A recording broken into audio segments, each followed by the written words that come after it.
अस्सलाम वालेकुम दोस्तों एंड वेलकम टू अबाबील।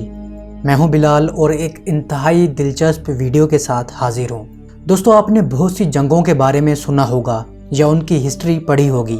कुछ जंगें आज़ादी के लिए लड़ी गईं, कुछ अपने वतन हासिल करने के लिए लड़ी गईं, कुछ अपने कॉज़ के लिए और कुछ जुल्म के ख़िलाफ़। लेकिन हर जंग के पीछे एक बहुत बड़ी वजह होती है जिस वजह से जंग छिड़ जाती है। लेकिन आज हम एक ऐसी जंग के बारे में बात करेंगे जिसका सुनकर आप हैरान रह जाएंगे कि इतनी सी वजह से भी जंग छिड़ सकती है। दोस्तों, इस जंग को हम स्टूपिड वार का नाम देंगे। तो टाइम ज़ाया किए बगैर देखते हैं कि ये स्टूपिड वार कौन सी थी। द वार ऑफ ओकन बकेट, इसे वार ऑफ द बकेट भी कहते हैं, यानी बाल्टी की जंग। ये जंग सिर्फ एक बाल्टी की वजह से शुरू हुई और सिर्फ एक बाल्टी की वजह से 2000 लोग मौत के घाट उतार दिए गए, घर जला दिए गए और औरतों की असमत दरी की गई। दोस्तों, ये उस वक्त की बात है जब मुसलमान फतुहात पर फतुहात हासिल कर रहे थे और दूसरी तरफ यूरोप सैकड़ों रियासतों में बटा हुआ था। उस वक्त यूरोप के लोग दो बड़े ग्रुप्स में तकसीम थे। एक गुएल्फ्स ग्रुप था और दूसरा गैबलियंस ग्रुप था। गुएल्फ्स ग्रुप या ग्रोह के लोग मजहबी पेशवा पोप का हुक्म मानते थे और उसके नक्शे कदम पर चलते थे, जबकि गैबलियंस ग्रोह के लोग बादशाह का हुक्म मानते थे और बादशाह को ही अपना सरपरस्त मानते थे। इसी तरह यूरोप रियासतें इन्हीं दो ग्रोहों में तकसीम थीं और ये 300 साल से आपस में लड़ते आ रहे थे। और ऐसी ही दो रियासतें रोमन एम्पायर में भी थीं, जो कि मौजूदा इटली बनता है। इस एक रियासत का नाम मोडेना था, जबकि दूसरी रियासत का नाम बोलोनिया था।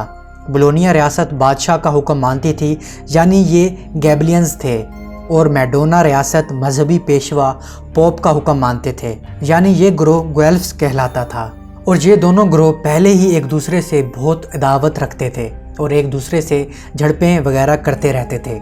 एक दिन मोडेना के कुछ सिपाहियों ने अपने आप को साबित करने का फ़ैसला किया कि हम हरीफों यानी बोलोनिया से बेहतर हैं। सो एक रात मोडेना के सिपाहियों का एक ग्रुप चुपके से बोलोनिया के इलाके में चला गया और एक कुएं से लकड़ी का डोल या बाल्टी चुरा लाया। सिपाहियों के लिए इस बाल्टी को चुराना इतना इम्पोर्टेंट नहीं था।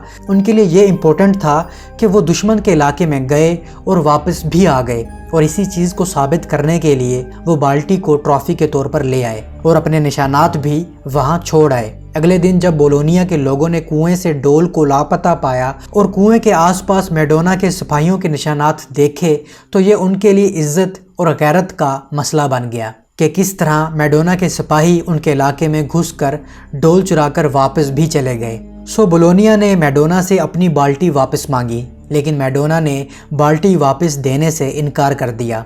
अब तो ये बोलोनिया के लिए और भी इज्जत और गैरत का मसला बन गया। और दूसरी तरफ मैडोना के सिपाही और आवाम इस बाल्टी को लेकर जश्न मनाने लग गए, जिसने जलती पर तेल का काम किया।